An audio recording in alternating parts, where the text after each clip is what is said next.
Welcome to another week of Stampin' Fun Friday. This week I'm going to share with you these layered stamped butterflies, and I made a couple of anniversary cards. One of those things that I always seem to run out of, and I have a couple. Both my husband and I's parents are celebrating their anniversaries here next week, so I needed a couple of cards to send to them. The first thing I'm going to do is I have this leftover strip of paper from cutting down some cardstock. So I like to create my cards where they open like this. It's just kind of a little bit different and fun.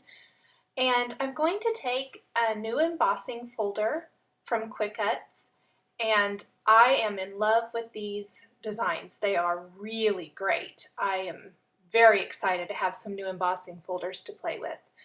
So I'm going to take this circle design, and I'm just going to line it up with the front of my card because I want to have that circle all over the front side of my card.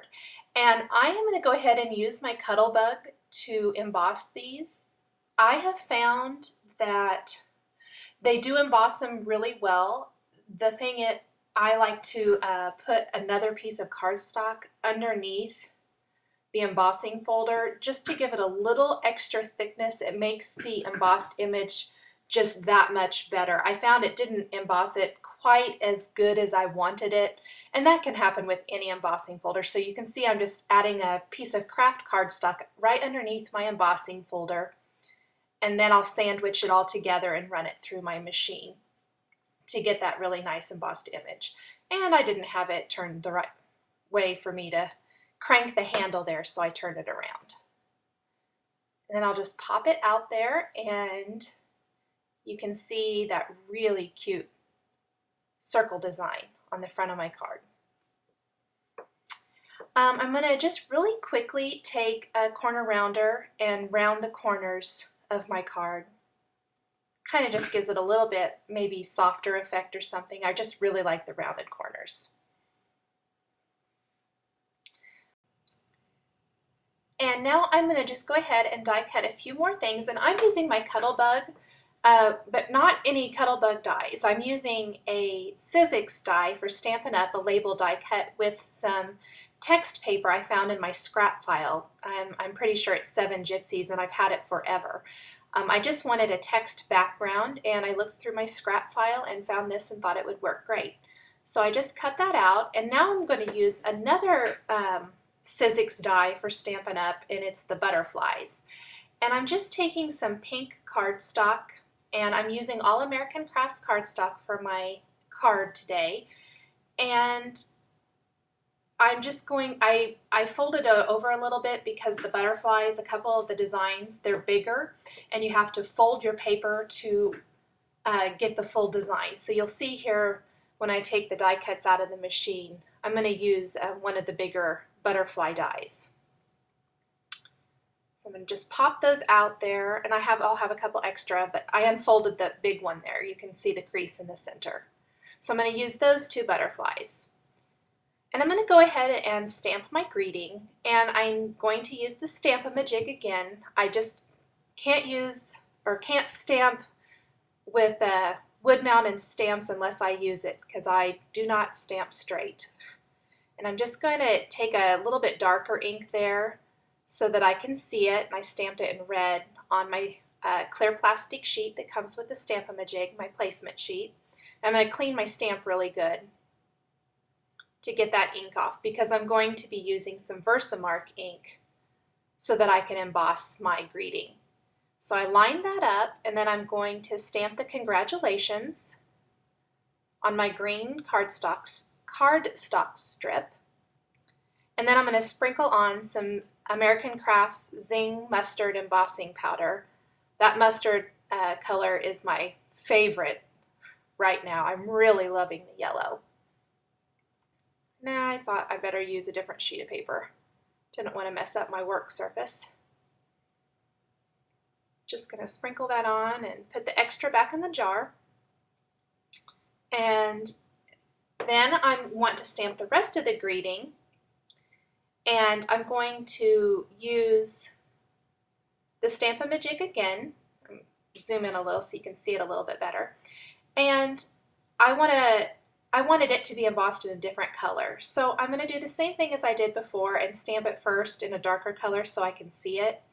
Clean off the stamp really good, and then I'll line it up and stamp it with the Versamark. And then after I've stamped that with the Versamark, I'm just going to sprinkle on some white opaque embossing powder from American Crafts. I really like the two-tone of the greeting. It just adds just a little bit of interest, and because I was stamping on a darker color cardstock, I really thought the embossing powder would make the greeting pop. And now I want to stamp my last butterfly that I'm going to use for the layered design, and it is a Stampin' Up! Stamp as well, and I just have used it a bunch lately. I really like this butterfly. And I'm just going to stamp it in Versamark and emboss it with the mustard embossing powder as well, and I've already done one there. Then I'm going to just take an edge distresser and distress the edge of my greeting strip just to add a little bit of embellishment or whatever to that. And then I'm just going to adhere that greeting to the bottom of my card there. And then I'll flip it over and trim off the excess from the back of the design, or from the back of the card, I should say. And then I'm going to go ahead and adhere that label die cut. And then I just found a couple of strips, or I cut a couple of strips from some scrap paper from my file, and I'm just going to adhere those to the label as well and staple them in place. And after I've adhered those little thin strips, I'm going to go ahead and add just a little adhesive to my work surface and attach that butterfly so it doesn't move when I stamp it. And I'm going to ink up this Hero Arts Design Block wood grain stamp, background stamp, and stamp it right over my butterfly die. The wood grain look is so trendy right now, and it's really fun to create your own accents out of stamps and die cuts. And I'm going to sprinkle on some of that American Crafts Zing clear embossing powder. I just want a tone-on-tone look on this large butterfly, and so the clear embossing powder will just emphasize the Versamark ink a little bit. So there you see I've sprinkled it on, and I've already done one, so here it is embossed. And then I'm going to go ahead and stamp the smaller of the two die cut butterflies with the raindrop background stamp from Hero Arts. And then I'm going to sprinkle on some white embossing powder on that butterfly. And the white embossing powder is some of the American Crafts Opaque White. I really like their embossing powder, it's really nice. And again, I've already completed one, and here's what it looks like. So now I'm ready to assemble the rest of the card, and I'm just going to adhere those large butterflies with some glue dots. That way it leaves the wings kind of free so that it gives them a little bit of dimension. You could even add pop dots underneath if you wanted to. I didn't on this particular card because there were so many layers, but that would help kind of keep the wings popped up a little bit. When I was done adhering the butterflies, I went ahead and used a piercing tool to make a hole in the center, and then I added a large Making Memories brad to and then I had kind of planned to be done with the card, and I thought maybe that the greeting strip needed a little something. So I took this really small hole punch and lifted up one side of the greeting strip, and I'm just going to punch like a little notch out of each side. And then I'm going to wrap some white string around that several times and tie it in a bow. I found that cutting those notches really helped keep the string in place. And then I always like to add just a little dab of glue to my knots or bows to keep the ribbon in place, especially on cards, on something that people are going to handle. And then I added a couple staples, and that was it. Thanks for watching.